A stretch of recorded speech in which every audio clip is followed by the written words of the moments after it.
আসসালামু আলাইকুম দর্শক, আপনারা সবাই কেমন আছেন? আশা করছি আল্লাহর রহমতে আপনারা সবাই ভালো আছেন। আবারও হাজির হয়ে গেলাম নতুন আরেকটি ভিডিও নিয়ে। আজকে আমি আপনাদের সঙ্গে শেয়ার করছি ডিম দিয়ে মিষ্টি কুমড়ার রেসিপি। খুব সহজে তৈরি করে নিতে পারেন এই রান্নাটি।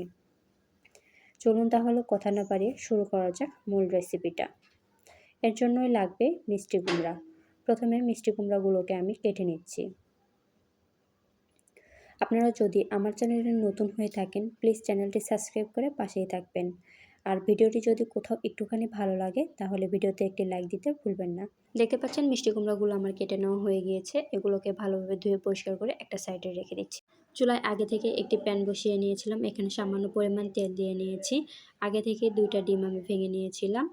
আমি এবার প্যানের মধ্যে দিয়ে দিলাম। এবার ডিমটাকে ভালোভাবে ভেজে নিচ্ছি। ডিমে আমি তেমন কিছুই ব্যবহার করি নাই, শুধুমাত্র লবণ, হলুদ এবং সামান্য পরিমাণ মরিচের গুঁড়া ব্যবহার করেছি। দেখতে পাচ্ছেন ডিমটা আমার ভেজে নেওয়া হয়ে গিয়েছে। এ পর্যায়ে আমি উঠিয়ে নিচ্ছি।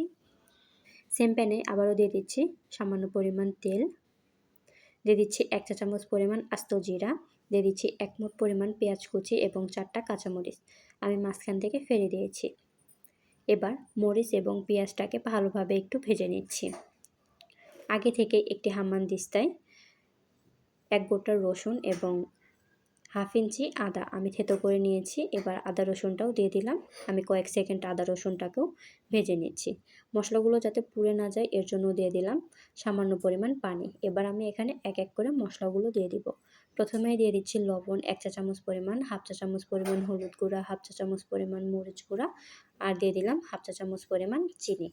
যারা চিনি পছন্দ করে না তারা চাইলে বাদ দিতে পারেন। তবে এই রান্নায় হাফ চা চামচ পরিমাণ চিনি দিলে রান্নার টেস্টটা বেড়ে যায়। মশলাগুলোকে ভালোভাবে কষিয়ে নিয়েছি দেখতে পাচ্ছেন। এ পর্যায়ে দিয়ে দিলাম আগে থেকে ধুয়ে রাখা মিষ্টি কুমড়া। এবার মিষ্টি কুমড়াগুলোকে ভালোভাবে কষিয়ে নেব। এখানে আমি কোনো প্রকার পানি ব্যবহার করব না। চুলার আঁচ একেবারে লোতে রেখে আমি এভাবে মিষ্টি কুমড়াগুলোকে কষিয়ে নেব। ঢাকনা দিয়ে ঢেকে দিব এবং মাঝে মাঝে এভাবে নেড়ে চেড়ে মিষ্টি কুমড়াগুলোকে কষিয়ে নেব। অবশ্যই এখানে চেষ্টা করবেন ভালোভাবে সময় নিয়ে মিষ্টি কুমড়াগুলোকে কষিয়ে নেওয়ার জন্য, এতে করে রান্নার টেস্টটা আরও বেড়ে যায়।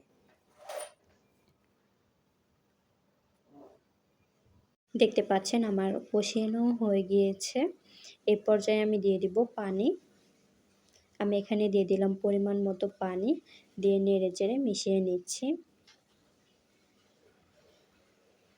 এবার ঢাকনা দিয়ে ঢেকে রান্না করে নিচ্ছি বেশ কিছুক্ষণ।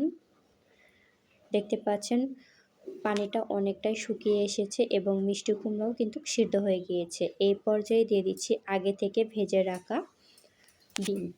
আমাদের রান্না কিন্তু প্রায় হয়ে এসেছে। আবারও ঢাকনা দিয়ে ঢেকে রেখে দিচ্ছি 3 থেকে 4 মিনিটের জন্য। ফিরে এলাম 3 থেকে 4 মিনিট পর। দেখতে পাচ্ছেন আমাদের রান্না একদম কমপ্লিট। ডিমগুলো কতটা সুন্দর ফুলে উঠেছে। আপনারাও একবার বাসায় ট্রাই করবেন আর কমেন্ট করে জানাতে পারেন আপনাদের রেসিপিটি কেমন হয়েছে। এ পর্যায়ে চুলা থেকে আমি নামিয়ে নিচ্ছি।